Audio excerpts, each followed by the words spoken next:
Hello everyone. आज हम food and nutrition से रिलेटेड कुछ एमसीक्यूज देखेंगे। तो फर्स्ट क्वेश्चन है, the compound responsible for characteristic flavour of garlic is known as. Garlic का जो फ्लेवर होता है वो किसके कारण होता है? आंसर आ जाएगा एलाइल डाइसल्फाइड के कारण। और एलाइल प्रोपाइल डाइसल्फाइड के कारण किसमें फ्लेवर आता है? कैरेक्टरिस्टिक फ्लेवर अनियन में। ठीक है। और सेगोल किस में आता है?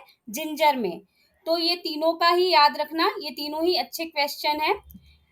सेकंड क्वेश्चन है, quick freezing of food product is done by. Quick freezing किसके थ्रू की जाती है? तीनों ही मेथड सही है। एयर ब्लास्ट फ्रीजिंग के थ्रू भी की जाती है, इनडायरेक्ट कांटेक्ट फ्रीजिंग से, और इमर्जन फ्रीजिंग।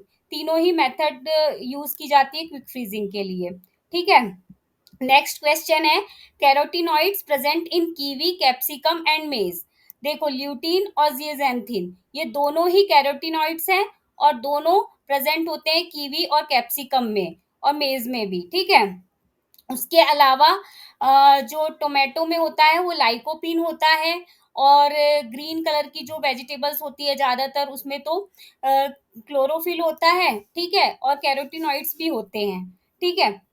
और एंथोसियानिन किस में होता है? बेरीज वगैरह में होता है। ठीक है। नेक्स्ट क्वेश्चन है, lactose is made up of D galactose and D glucose. सबको पता है लैक्टोज जो बनता है ग्लूकोज और गैलेक्टोज दोनों से बनता है। ठीक है। तो इसमें जो ग्लाइकोसिडिक लिंकेज है वो कौन सा है?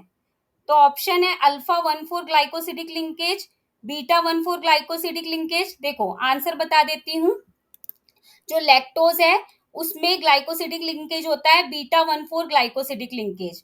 ठीक है। और जो माल्टोज होता है उसमें अल्फा 1,4 ग्लाइकोसिडिक लिंकेज होता है। ठीक है। ये भी याद रखना। दोनों ही अच्छे क्वेश्चन है। Next, glycosidic linkage present in sucrose. Sucrose में ग्लाइकोसिडिक लिंकेज कौन सा होता है? Alpha beta 1,2 alpha D glucose beta D fructose. ठीक है। जो alpha D glucose beta D fructose 1,2 glycosidic linkage होता है सुक्रोज में। ठीक है। और हाँ, यही जो इसका आंसर यही है। ठीक है। नेक्स्ट, सेली वेन हॉफ टेस्ट जो होता है वो क्या डिफ्रेंशिएट करता है? कीटोस और एल्डोस को डिफ्रेंशिएट करता है। ठीक है। Next, number of double bonds in linoleic acid. Linoleic acid और लिनोलेनिक एसिड। ठीक है। तो लिनोलेइक एसिड में क्या होता है? लिनोलेइक एसिड को ओमेगा 6 फैटी एसिड भी बोलते हैं। दोनों ही पॉली अनसैचुरेटेड फैटी एसिड हैं।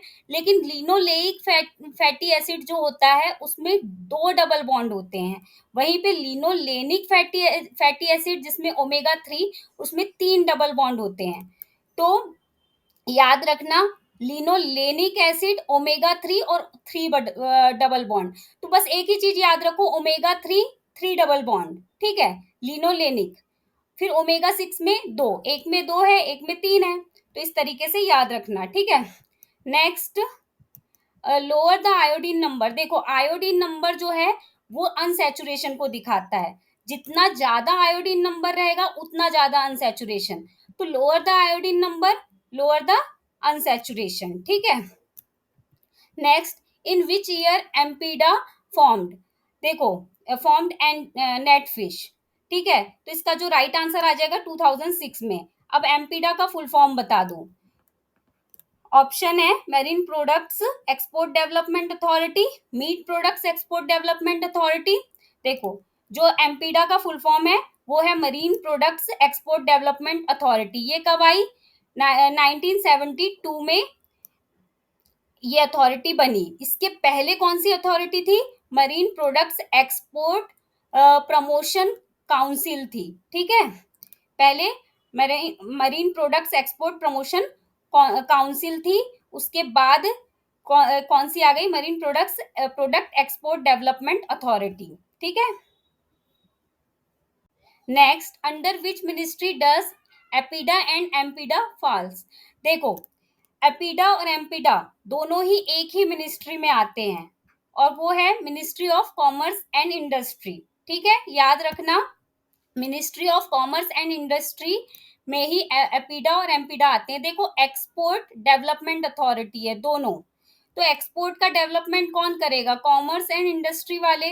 तो इस तरीके से याद रखना, ministry of commerce and industry इसकी जो मिनिस्ट्री है, ठीक है। Next, retinol, retinal and retinoic acid are known as, देखो विटामर्स ऑफ विटामिन ए, ये तीनों जो हैं वो विटामर्स ऑफ विटामिन ए हैं। Next, the most commonly studied prebiotic, prebiotics कौन कौन सी है? Inulin, fructo oligosaccharides, galacto oligosaccharides, all of the above. तो इसका जो राइट आंसर आ जाएगा ऑल ऑफ द अबव।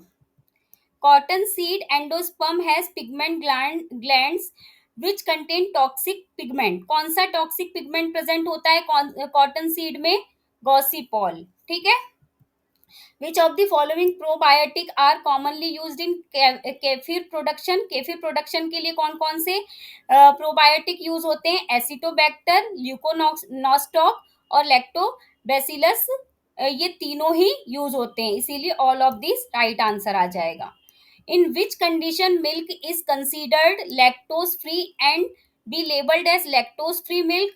देखो लैक्टोज फ्री मिल्क हम तब क्लेम कर सकते हैं किसी मिल्क को जब इस किसी भी प्रोडक्ट में 0 मतलब मिल्क प्रोडक्ट में 0.1% से कम लैक्टोज हो। अच्छा, लैक्टोज फ्री मिल्क क्यों बनाते हैं? क्योंकि कई लोगों को लैक्टोज इंटॉलरेंस होता है, इसीलिए लैक्टोज फ्री मिल्क की जरूरत होती है। Next, which of the following are water soluble vitamin? देखो कौन कौन से विटामिन जो हैं वो वाटर सॉल्युबल हैं, तो विटामिन सी और विटामिन बी कॉम्प्लेक्स, ये दोनों ही वाटर सॉल्युबल विटामिन में आते हैं, वहीं पे विटामिन ए डी ई के जो है वाटर इनसॉल्युबल हैं। अगर ग्रीन वेजिटेबल को हम कुक करते हैं तो फियोफाइटिन बन जाते हैं जो कि मडी कलर होता है, ठीक है, ओलिव ऑलिव ग्रीन कलर होता है, मडी कलर होता है। तो इसको प्रिवेंट करना होता है, तो इसको प्रिवेंट करने के लिए क्या स्टेप्स यूज की जाती है? ठीक है, तो इसका जो राइट आंसर आ जाएगा cooking them without a lid for a first few minute, ठीक है, 5 से 6 मिनट जो है वो ओपन लिड में पकाना होता है सब्जी को, जो होती है ग्रीन वेजिटेबल, तो फिर मड्डी कलर नहीं होता, ठीक। नेक्स्ट, ड्यूरिन, ड्यूरिन जो है एक टॉक्सिक कंपाउंड है, वो किसमें पाया जाता है? तो उसका जो राइट आंसर आ जाएगा सोरगम, सोरगम में पाया जाता है, ठीक है। What is the definition of asepsis? Asepsis की डेफिनेशन क्या है? एसेप्सिस का मतलब होता है the process of keeping out micro organisms, ठीक है। तो इसका जो राइट आंसर आ जाएगा the process of keeping out micro organisms. Next video में हम और क्वेश्चंस डिस्कस करेंगे। Thank you all. अगर वीडियो अच्छा लगे तो वीडियो को लाइक करें और चैनल को सब्सक्राइब करें।